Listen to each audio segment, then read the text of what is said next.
I collapsed into the chair at the shampoo station and caught a glimpse of myself in the mirror.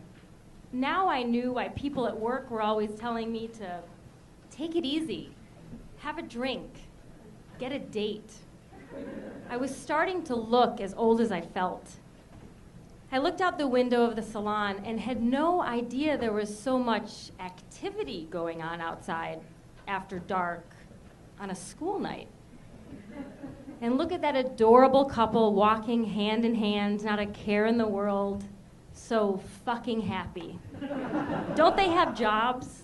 I mean, I knew exactly where I would be if I weren't at the salon, on my couch, in my pajamas, looking at the clock until I could go to sleep for maybe 6 hours before I had to wake up at the crack of dawn, cram a workout in, rush to work, rush home, throw dinner together, and then just do it all over again. I mean, who's got the time? I put my feet up in the footrest and laid my head back and noticed for the first time the music that was piped in through the speakers. It wasn't your typical salon techno they played. This music was different. This was exotic. It was like something you might hear at a Starbucks, like music from the coffee lands or Mediterranean Odyssey. This music was rich and soulful, and it helped me relax. Just then, the shampoo lady came over and asked me if I wanted a glass of wine. Wine? In a salon? No. Well, no. Sure. I'd love a glass of wine. She came back a couple minutes later, and I took a few sips and started to relax. As she was washing my hair, the warm water fell over my head and felt so good. Her strong hands massaged my scalp and then my temples, and I wondered why I had waited 6 months to schedule a haircut.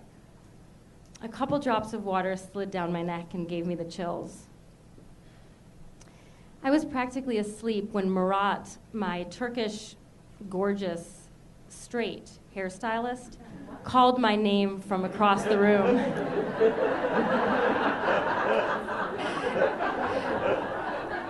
Beth, come here. I am ready for you. Now, Morat dripped sexiness. He was dressed in black from his thick mane of wavy hair down to his pointy-toed boots. Now, his cologne was overpowering, kind of like the guys I went to school with in 7th grade, but Morat was all man, and I took a deep breath. He had his shirt unbuttoned down to the middle of his chest and a gold chain around his neck, which would have been way too Jersey Shore on anyone else, but Morat was European. So I gave him a pass. Listen, Morat, I need a new haircut, something hot, something edgy to shake up the Pentagon a little bit. Can you make me look like Rihanna? And you know what? I gotta get rid of these grays. Can you add a color? I knew that adding a color would get me home a little bit later than I had planned, but I didn't care. But for you, I do everything. Now, I think he meant anything, but I kind of liked how he said that. Now, by the time that Morat had finished the color, it was closing time, and all the stylists had left for the day, so Morat and I were alone in the salon. And as he started to cut my hair, he didn't really say anything, and I couldn't see a thing with my glasses off, so I just sat there and let him do his thing. And I felt him move around me, and as he moved to the back and tilted my head forward, I felt his cold scissors draw a line across my neck, and it sent a shiver down my spine. And then he moved around to my left side and carefully cut the hair over my left ear, and I felt his breath on my cheek. And then he moved around to the other side and leaned over to cut the hair on top of my head, and I felt the zipper of his jeans press against my shoulder.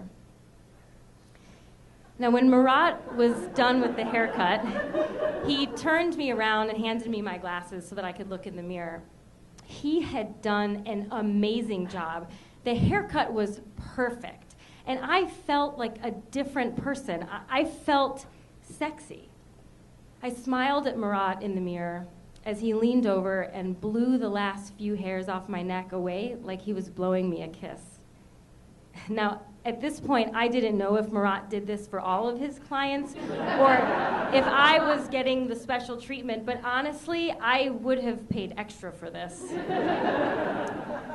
I met Morat back at the receptionist counter to pay up, and I gave him a very generous tip to show him how much I appreciated the time he had spent with me.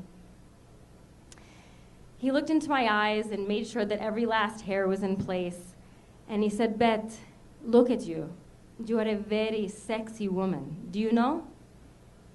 Well, I didn't know what to say to that, but I didn't have to, because right then Morat took my face in both of his hands and started to kiss me right there in the middle of the salon. And I, acting on pure instinct and absolutely no intellect, kissed him right back, hard on the mouth. Morat was delicious, and I could not get enough. Until I realized that we were standing in front of a huge picture window on Wisconsin Avenue. Morat, I used to live in this neighborhood. I mean, someone who knows me could walk by and see me here with you. Morat knew exactly what to do. And lips locked, he led me to the back of the salon and straight into the laundry room, where we proceeded to let loose. We were fully committed. I dropped my purse on the floor. He wriggled me out of my coat and then tossed me up on top of the washing machine, where he proceeded to kiss every inch of exposed flesh that I had. His face was nuzzled in my neck, and I stared up at the ceiling in pure ecstasy and then froze, because this strange out-of-body thing happened where the good Beth looks down upon the slutty Beth. Really? A Turkish hairdresser? In a salon? On a fucking washing machine? Who are you? Exactly. This isn't me. This isn't me. I'm a bureaucrat. I mean, I wear sensible shoes. I drive a Subaru station wagon, for Christ's sake. I mean, what is going on here? This is crazy. Oh, but this is crazy good. No, this is crazy. And right at that moment, I noticed that Morat's moans had taken on a little bit more urgency, and he was starting to undo his belt with one hand, but I just wasn't prepared to take this any further. I mean, not on the first haircut. So I told Morat that it was getting late and it was time to go. He helped me put on my coat and then walked me outside to say goodnight. And I got into my car and noticed that it was 11 o'clock at night. It was 11 o'clock at night. And then I remembered the long list of things that I had planned to do the next day, and I just made one change to that list. New number one, call Morat to schedule a trim. I'm sexy and I know it.